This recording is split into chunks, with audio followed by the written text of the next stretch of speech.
What's going on, everybody? RJ Ochoa here from SB Nation's bloggingtheboys.com. We hope all is well wherever you are. We hope you're happy, safe, healthy, and that you are excited for free agency to begin. It is Sunday, March 14th, 2021. Again, we hope all is well wherever you are because this is going to be a really fun week. The last week was a lot of fun, kind of in an unexpected way for the Dallas Cowboys.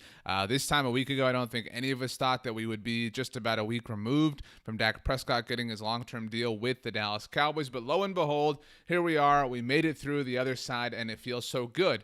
And so the fun is really starting to begin for the NFL as a whole. Tomorrow on Monday, the legal tampering window opens up. If you think that NFL teams aren't tampering with players right now, well, good for you. I appreciate the sense of innocence. But still, it figures to be an exciting, wave of free agency for all teams in the NFL, given the salary cap situation that they're expected to be more one-year deals, shorter-term deals, veterans looking for one-year payouts to get back to the market next year when the salary cap blows up. We have a lot of things to discuss, so let's go ahead and start with the newly paid Dallas Cowboys. That's right, Dak Prescott, the Cowboys tweeted out this video early in the week on the 11th, as you can see, 3 days ago. We were talking on Sunday. You can see Dak, but people had so much questions about him.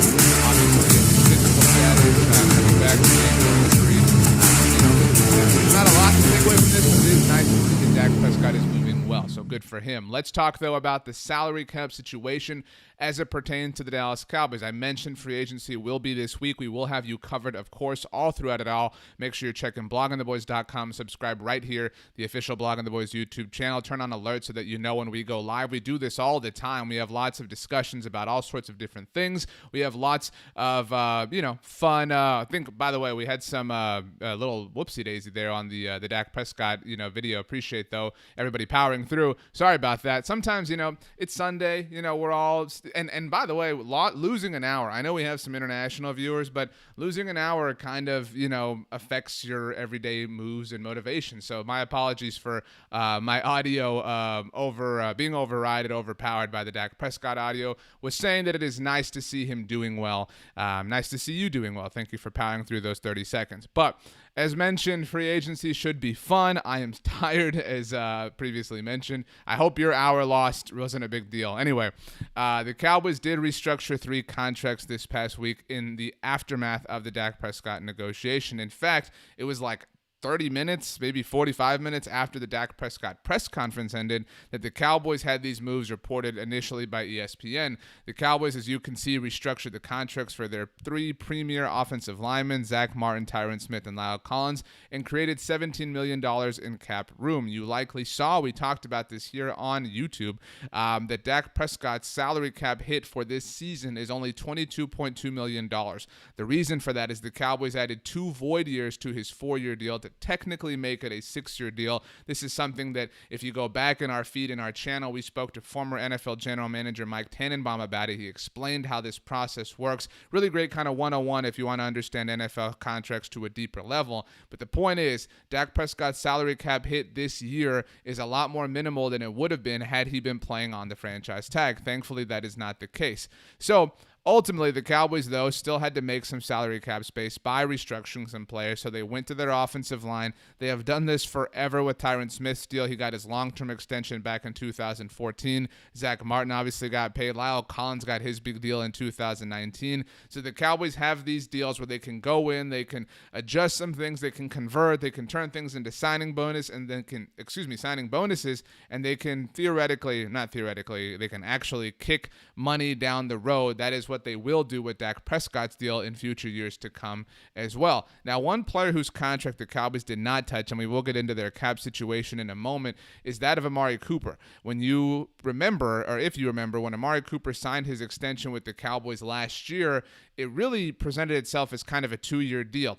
After the 2021 season, as the contract currently stands, the Cowboys can get out of this Amari Cooper deal and really only absorb not that much money. In fact, if the Cowboys, and we're talking after this coming season, the 2021 season, so in March of 2022, If the Cowboys want to move on from Amari Cooper, whether that be by trade, whether they want to cut him, it will only cost them $6 million against the cap. Obviously, you don't want to ever absorb money, but that is minimal, all things considered. Why is this important? Well, Michael Gallup is entering a contract year. This 2021 season is the final year of Michael Gallup's rookie contract. It is possible. This is just one theory. I wrote about this past week at bloggingtheboys.com. It's possible that the Cowboys held off on restructuring Amari Cooper's deal for the purposes of kind of setting up a decision. The Cowboys, they have CeeDee Lamb. We know that CeeDee Lamb is only entering the second year of his rookie contract, and because he was a first-round pick, CeeDee Lamb will have the fifth-year option. So we don't have to worry about CeeDee Lamb's situation for a very long time. In fact, he isn't even eligible for an extension until 2023. So lots of time to kind of, chill on the CeeDee Lamb front. But I think we all agree that the future of the Cowboys wide receiver position, I'm talking long-term future, is CeeDee Lamb and one of these two players. It's wise. Maybe you're a little bit apprehensive about this because I would assume you love Amari Cooper because he's one of the most dominant wide receivers in the NFL, but it's possible the Cowboys want to see who is better between he and Michael Gallup this coming season. If Amari Cooper proves to be better, they obviously, ride things out with his contract, restructure him next year maybe, and let Michael Gallup walk in free agency, get their compensatory pick. We'll get to those, by the way, in 2023. Say Michael Gallup really separates himself from Amari Cooper this coming season, then maybe the Cowboys say, you know what, let's extend Michael Gallup now as his contract is expiring. Remember, the Cowboys could also place the franchise tag on Michael Gallup next offseason, and we'll trade Amari, we'll cut Amari, whatever the case may be, because we have X receiver, whether it's Amari or Michael Gallup, no pun intended on the X there, and CeeDee Lamb to kind of pair with for the future. I think that would be smart of the Cowboys. Now, it is possible if the Cowboys want ultimately to find some more salary cap space this offseason, this 2021 year, they could still restructure Amari Cooper's deal. But if the Cowboys restructure Amari Cooper's deal before this season, or obviously before next offseason, that would seemingly indicate that he is part of their plans in 2022, which would suggest that Michael Gallup is not. Now, nothing is impossible, but that is kind of the way that things would ultimately go. Let's see. DeLunatic says, we've got our number one priority sign in Dak. Now let's sign a quality defensive free agent talent and fix our needs on defense, then have a solid draft like last year. We're going to get to the Cowboys' defensive needs in just 1 second, but before we do, I want to talk about their salary cap situation, because this obviously is what their whole free agency plan is going to revolve around. We know that the Cowboys have some salary cap space to work with.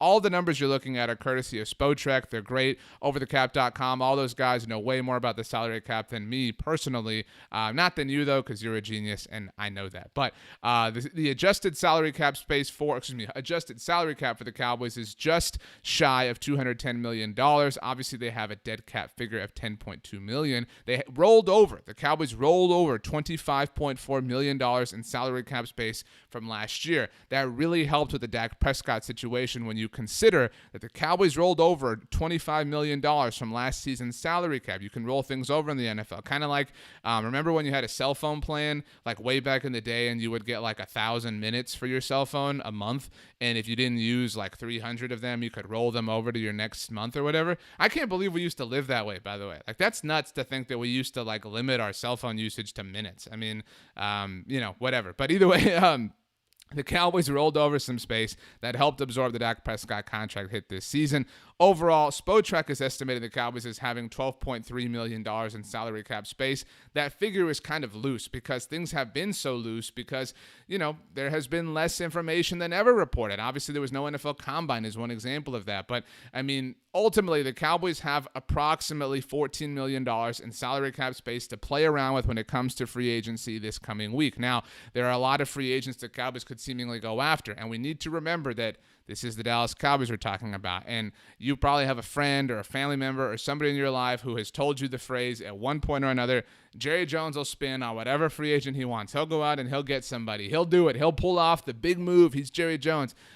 That's not how the Dallas Cowboys work. That's maybe how your mom or dad's Dallas Cowboys work, maybe how your older brother or sister's Cowboys worked, but that's not how these Dallas Cowboys work. In fact, the Dallas Cowboys, there was a great article in The Athletic this past week by Mike Sando, does a great job covering the NFL. looking at all NFL contracts, the biggest, I should say, NFL contracts handed out since 2011, which was the institution of the rookie wage scale, that CBA that obviously the NFL re-upped on this past season when they had a whole different, conversation. That feels like forever ago. But the point being, since 2011, of the biggest contracts paid out across the entire league, the Dallas Cowboys have the lowest average per year value. The Dallas Cowboys do not like to spend in free agency. We're all hoping that changes a little bit this year because they do have some cash to spend, but the Cowboys have been spooked in free agency ever since Brandon Carr in 2012. Now, I maintain personally that wasn't that bad of a signing. He didn't have a whole lot of interceptions for the Cowboys, obviously, but he was a stable veteran presence, a great, leader in the community, never missed a game. And so, ideally the Cowboys would get over that and realize that they're going to have to spend money if they want things to be different. We've talked so much about over the last couple of months about Dan Quinn and the impact that he's going to have on the defensive side of the ball. Well, Dan Quinn might be different than Mike Nolan, but if you're going to give him similar players, you're ultimately going to get some sort of similar result. So you have to spend money. Let's talk about free agent cornerbacks. This conversation has changed a little bit since we went over it a few months ago because some veterans have been released. These are just 5 names I think you need to pay attention to as the free agency period begins. Again, the legal tampering, which is an oxymoron in and of itself, begins tomorrow. So get ready to see all sorts of tweets about different people tampering, different people talking, different people being connected. It's a fun time of year, and again, we will have you covered at bloggingtheboys.com. But Richard Sherman, Malcolm Butler, Casey Hayward, Janoris Jenkins, and AJ Bouye are, these are name values. These are some bigger names that you're probably familiar with other successes that they've had in the NFL, but free agents on the cornerback market. Now, when you say somebody like Richard Sherman, a lot of the responses are generally, well, yeah, sign Richard Sherman and kick him out to free safety. Why? Why not just let him play cornerback? Why are we so against this idea of letting solid cornerback play cornerback? I'm not saying that Richard Sherman is who he was at his peak, obviously the peak of the Legion of Boom when he last played with Dan Quinn, but Richard Sherman, the cornerback today, is generally better than most of what you've got. The Cowboys right now, in case you forgot, really only have Anthony Brown and Trayvon Diggs. That's it. Chidobe Awuzie and Jordan Lewis are both free agents for the Dallas Cowboys, and so it would be awesome. In fact, it would be wonderful. It would be splendid. It would be magnificent if the Dallas Cowboys brought back one of those 2 players. Say the Cowboys bring back Chidobe Awuzie. That would be great. So you've got Chido, you've got Trayvon Diggs, you've got Anthony Brown. Maybe the Cowboys do ultimately move Reggie Robinson back to cornerback in his second year in their system, first year under Dan Quinn. Say you sign one of these players. Say you still then spend the 10th overall pick, whether it be on Patrick Surtain or Caleb Farley. Well, all of a sudden, now you've got some legitimate depth at the cornerback position. Nothing to really brag about, but still, it's not this glaring weakness like it is currently on March 14th, 2021. So I am a fan of really, attacking this position in free agency for the Cowboys because the cupboard is so bare. The Lunatic says Hayward and Bouye seem like the 2 most likely in my opinion. If I had to guess, there's 2 things to note here. Richard Sherman, and not to get into a political discussion, but Richard Sherman, Google it if you want. Richard Sherman has said things about Jerry Jones before, and so I don't know that that's possible. I know that obviously the Dan Quinn connection is there, but there is that bit of historical data, if you want to call it that. There is that chapter in Richard Sherman's career where he has said things publicly about Jerry Jones. Now, maybe that is something whether bygones or bygones, whatever the case may be, but that is important to know. Malcolm Butler, obviously no longer part of the Tennessee Titans. I think that's interesting. And Malcolm Butler, everybody remembers the moment in Super Bowl 49, but a pretty solid cornerback after that moment. Casey Hayward is an option. I like the Casey Hayward option a lot myself. Janoris Jenkins had a really, in case you forgot, kind of storied rivalry with Des Bryant. And that's the other one that I think is worth watching. Just because, sometimes that, ultimately these guys are going to go wherever, in all likelihood, pays them the most money. But that is an interesting kind of subtext to the Janoris Jenkins, the Jackrabbit Jenkins chapter, and the Cowboys and Dez and the Giants and everything. So that one, I don't know. I do agree that AJ Bouye is kind of likely. That is kind of, the Cowboys aren't necessarily, let's go after the biggest name on the market type of team. but they are kind of somebody who likes to go after relative name recognition, somebody who's been stable, somebody who has had success. AJ Boye was an incredible story when he left the Houston Texans to go to the Jacksonville Jaguars. You'll recall that when Barry Church left the Cowboys in 2017, that he said that he thought the Jaguars had more talent than the Cowboys, and everybody roasted him for it, and then the Jaguars almost went to the Super Bowl. So, hey, pay attention to that. Let's move over to the safety position.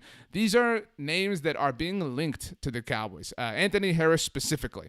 Now, there is not, Anthony Harris is, and I mean this with utmost respect to Anthony Harris, Anthony Harris is maybe the best option in free agency at the safety position for the Cowboys at this point.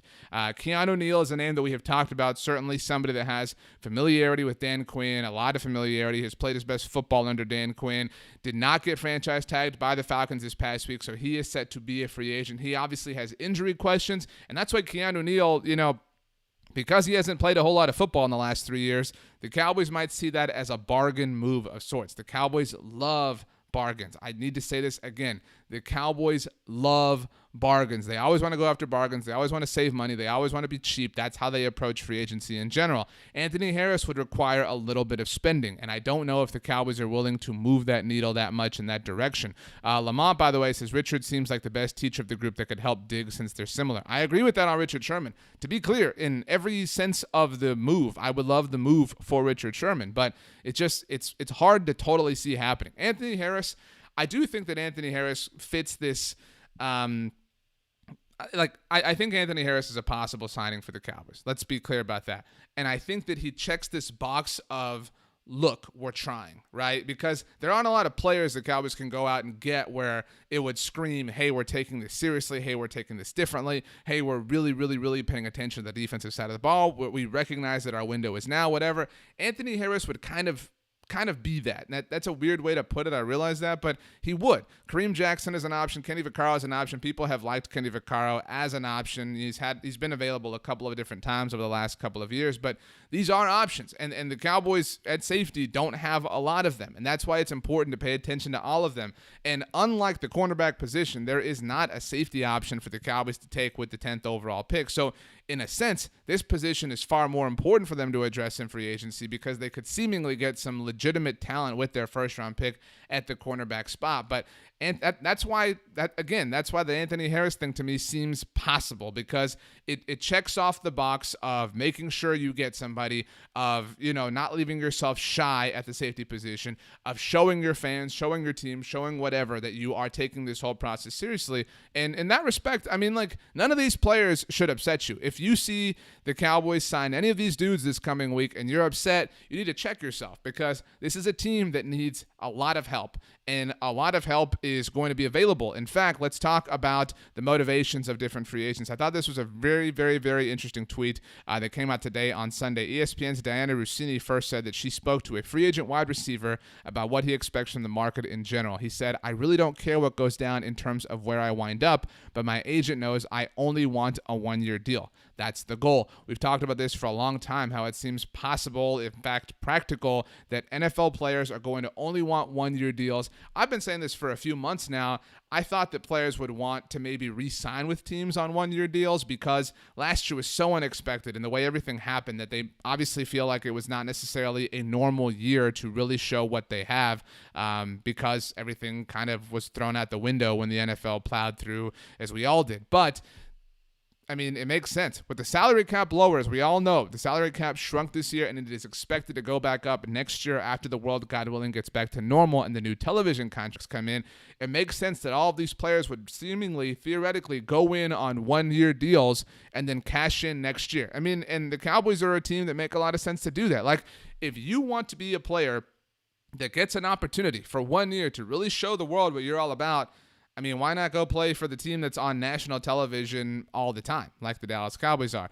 Frankie says this year's truncated cap may put more players in the Cowboys clearance rack category. I agree with that. That's what this whole point is about. Dan Graziano, who used to cover the NFC East but now covers the NFL as a whole for ESPN, added, "This has a chance to be a thing this week. I have been told the same thing about some of the top free agent cornerbacks, that they're willing to take one-year deals and try again next year when the cap goes back up." This is awesome. Like, this is the ideal football reality for the Dallas Cowboys, is that all these players would say, you know what? I'm willing to not take the most I'm getting offered right now because I'd rather go somewhere where I'm going to stay in the spotlight. I'm going to be visible all the time so nobody forgets about me. B, I'm going to a place where I have a chance to win. Oh, the Cowboys are going to win the Super Bowl. They haven't gone to the Super Bowl in 25 years. I know. But have you seen the NFC East? I mean, the Cowboys are going to win their division. They're going to be in the playoffs. They're going to play 1 billion games on national television. So, I mean, the formula is there for the Cowboys, especially for players that have ties to Dan Quinn, is obvious, because if you're going to go risk your future earnings on 1 year, you would seemingly want to do it in a place where you have some sense of familiarity, like, former Seahawks or former Falcons. So that is an interesting thing to keep in mind as we move forward this week. I mentioned compensatory picks. The Dallas Cowboys were awarded 4 this past week, just to catch you up. As ESPN's Field Yates noted, no team received more compensatory picks than the Dallas Cowboys. The Cowboys received a 3rd, a 4th, a 5th, and a 6th round compensatory pick, totaling quattro on the yield for them. If you look at the Cowboys picks now, they have 10 total picks. They hold the 10th overall pick in the NFL draft. They hold the 44th overall pick in the NFL draft. They hold the 75th overall pick in the NFL draft. And that 3rd round compensatory pick that they got, that one is,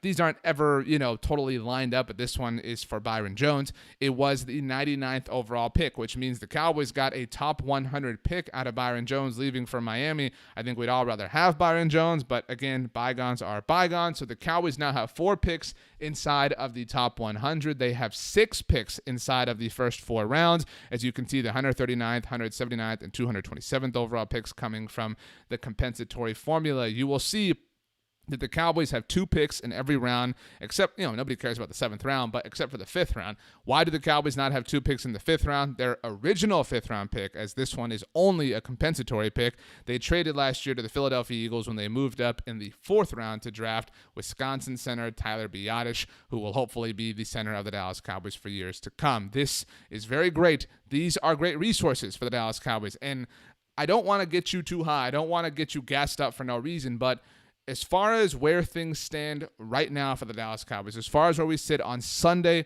March 14th, 2021, they're in about as luxurious of a position as we could have designed. Honestly, when the season ended, if you had said what needs to happen by Sunday, March 14th, 2021, before I'll go out on a limb and say Justin Thomas wins the players, because that's when we're streaming. But get Dak Prescott done. They got that done. That was the biggest hurdle that they had to clear, and they did that. Get some compensatory picks. They got 4 of them. They got, tied for the most in the NFL, the most in the NFL, and they got a top 100 pick. They had 6 picks in the first 4 rounds.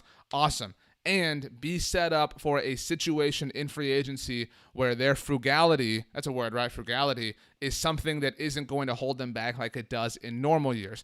The lone difference, the lone thing that is kind of I'm nervous about, right? I'm just kind of, I'm not on edge, but I'm not feeling super pumped about, is that I worry that the Cowboys have now heard everything that everyone has said. Because Cowboys, what's up? Steve and Jerry, I know you guys have subscribed to the Blog on the Boys YouTube channel, like all these brilliant people watching. In fact, that's like a rule of thumb that all brilliant people in the world have subscribed to the Blog on the Boys YouTube channel, where we put out multiple videos every week, live streams, discussions, parties amongst great friends and followers here. We have film reviews, lots of fun stuff. So again, I'm just saying, like, only brilliant people subscribe to the Blog on the Boys YouTube channel. So if you haven't, I know that you are brilliant. But Cowboys, I fear that they have heard all of the talk about how this is going to be such a frugal year of free agency, that all these veterans are going to be available for cheap. So my worry, I realize this is a generality sort of point, is that the Cowboys are saying, well, if they're going to be cheap, then let's offer even less. Because if we can pay even less than normal, awesome, let's do that. No. Pay the cheap value as it is. Quit trying to be greedy. Quit trying to take all at once. A bird in the hand is better than 2 in the bush, if that situation or that analogy makes sense. I don't think that it quite does, but still. So I worry that the Cowboys are going to be a little bit cheap and be a little bit more frugal and ultimately lose out. No, this is arguably the most important free agency period that has surrounded the Dallas Cowboys in the Dak Prescott era. Because now, in fact, it is. There's no argument about this. It is the most important free agency season since Dak Prescott has been associated with the Dallas Cowboys, because now he is on the books for big-time money. Now Dak Prescott is on the books for QB1, franchise quarterback, all-time money. And this is when you have to be the smartest. This is when you have no more room for error. You blew that room for error when he didn't make all these big moves when he was on his rookie contract. So now is the time. Now is the time for finesse. Now is the time for precision. Now is the time for accuracy. So be smart, Dallas Cowboys. Go replenish your defense so that you're not in the situation you were last season. Don't be lackadaisical. Don't approach it in a cavalier way. Be smart. Be cool. Get it done. But whatever happens this week as the Dallas Cowboys travel throughout free agency, I can promise you one thing, that we are going to be here to talk about it. So make sure, as mentioned, you do subscribe to the Blogging the Boys YouTube channel. Make sure you check out bloggingtheboys.com. We have a podcast network. Search for Blogging the Boys. We are available on all major podcast platforms. We put out a different show every single day. You hear from different people, different perspectives, different takes on the Dallas Cowboys. We have a lot of fun doing it, and we appreciate everybody who has made us a part of their Cowboys experience. So all of that being said, let's have a great week. Let's hope for some fun. Let's hope for some fireworks. Let's hope for a good time. And let's hope that when we are talking at this time next week, that the Dallas Cowboys have a much better defense as far as their roster is concerned. So are we good to break? Are we all good? Are we all ready to, 4-on-3, Nicholas, by the way, says, I'm playing franchise as the Cardinals. Should I go for a quarterback? I'm a fan of franchise mode on Madden, Nicholas. Stick with Kyler. I trust Kyler. That's a good note to end on. By the way, if you like Kyler Murray, we interviewed him the week of the Super Bowl. You can check that out here on the Blogging the Boys YouTube channel. Have a great week, everybody. We love you all. Blogging the Boys.